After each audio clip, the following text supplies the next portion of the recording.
श्री गुरु जम्भेश्वराय नमः। आइए हम जानते हैं कि गुरुजी का जन्म कब और कैसे हुआ। संवत 1506 के फाल्गुन महीने के बाद चैत्र महीने के लगते ही छापर व नींबी के जंगलों में बहुत अच्छी वर्षा हुई। नींबी जो राजस्थान राज्य के नागौर डिस्ट्रिक्ट की एक उप तहसील है। छापर राजस्थान राज्य के चुरू डिस्ट्रिक्ट का एक शहर, जहां के जंगलों में कई तरह के वन्य जीव पाए जाते हैं। अरे वाह, इस बार तो बड़ी अच्छी वर्षा हुई है।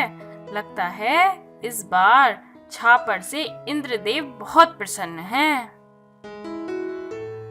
हाँ बहन, वरना तो पूरा राजस्थान ही हर साल सूखा जाता है। सब ऊपर वाले के हाथ में है, वह चाहे तो क्या नहीं कर सकता।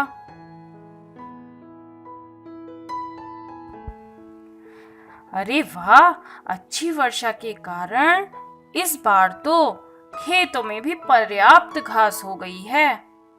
अब हमारे पशु भूखे नहीं रहेंगे।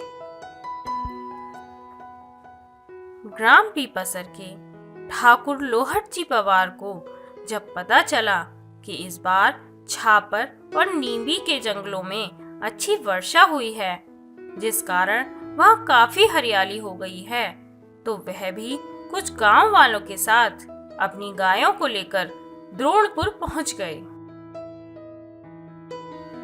अरे लोहट जी, पेट भर के चराना गायों को, ताकि कई दिन का कोटा पूरा हो जाए। अरे भाई, जानवर ही तो है, कितना भी खा ले, पेट तो कुछ समय पश्चात फिर से मांगेगा ही ना। पता नहीं परमात्मा हमारी फरियाद कब सुनेगा और पीपासर में भी छापर जैसी वर्षा का आगमन होगा। सही कह रहे हो लोहट जी, उसकी माया बही जाने, जाने कब रेगिस्तान में हरियाली ला दे। समय के मुताबिक द्रोणपुर में पुनः अच्छी वर्षा हुई, परंतु पीपासर में वर्षा की एक बूंद भी नहीं बरसी। लोहट जी द्रोणपुर के जंगलों में ही गायों का पालन पोषण कर रहे थे। एक दिन सूर्योदय से पहले गायों को दूसरे ग्वालों के भरोसे छोड़कर लोहट जी खेतों से द्रोणपुर गांव जा रहे थे। उसी समय द्रोणपुर का जोधा जाट अपने खेत में हल जोतने के लिए जाता हुआ लोहट जी से मार्ग में टकरा गया। जोधा जाट अंधविश्वासी था। कुशगुन होने के डर से उसने लोहट जी को कहा, प्रणाम लोहट जी, प्रणाम। और कहें कैसे हैं आप?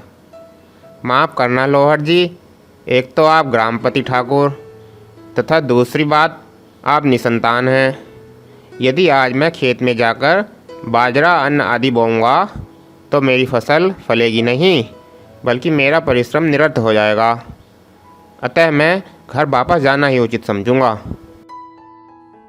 इस प्रकार से जोधा जाट के कहने पर लोहट जी को बहुत दुख हुआ।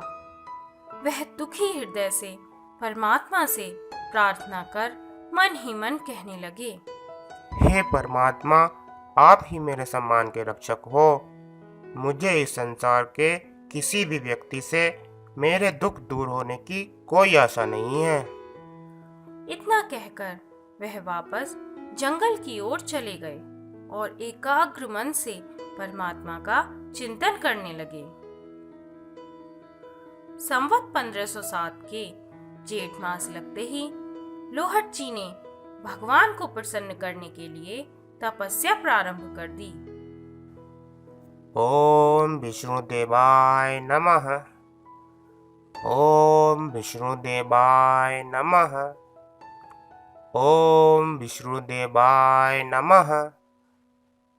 ओम विष्णुदेवाय नमः।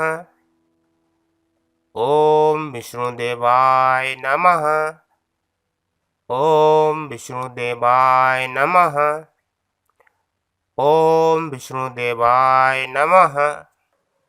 तपस्या करते करते लगभग 6 माह बीत गए। लोहड़ जी की श्रद्धा और भक्ति से प्रसन्न होकर भगवान विष्णु ने संत भेष धारण कर लोहड़ जी को दर्शन दिए। प्रणाम प्रभु, आपको कोटि कोटि बार प्रणाम। आपके दर्शनों की अभिलाषा कब से मेरे मन में थी। आज आपने मुझ तुच्छ सेवक को दर्शन देकर मेरे जन्म जन्मांतर के पापों को नष्ट कर दिया है। आपकी जय हो प्रभु। उठो पुत्र, मैं तुम्हारी श्रद्धा और भक्ति से अत्यंत प्रसन्न हूँ।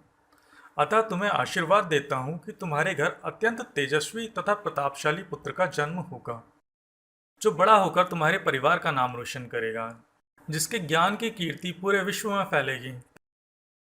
तथास्तु। भगवान के कहे अनुसार जब लोहड़ जी 2 वर्ष की बछिया के नीचे दूध दूहने के लिए बढ़े तो ईश्वर की परम कृपा से उस बछिया के स्तनों में दूध आ गया तथा प्रभु आज्ञा को मानते हुए उन्होंने वह दूध पी लिया और तत्काल पीपासर को प्रस्थान किया। तब भगवान विष्णु माता हंसा के पास बाल ब्रह्मचारी रूप में प्रकट हुए। माता हंसा ने जब बालक को देखा तो उनके मन में पुत्र की इच्छा तीव्रतर हो गई। बाल भगवान ने माता हंसा से कहा, हे पुत्री, मैं तेरे पति की तपस्या से अत्यंत प्रसन्न हूँ। मैं आज से 9 महीने के बाद तेरे घर बालक के रूप में प्रकट होऊंगा। इतना कहकर भगवान वहां से अदृश्य हो गए। संवत 1508 भादोवदी अष्टमी सोमवार कृतिका नक्षत्र को आधी रात माता हंसा जी के शुद्धोदर से भगवान विष्णु पुत्र रूप में प्रकट हुए।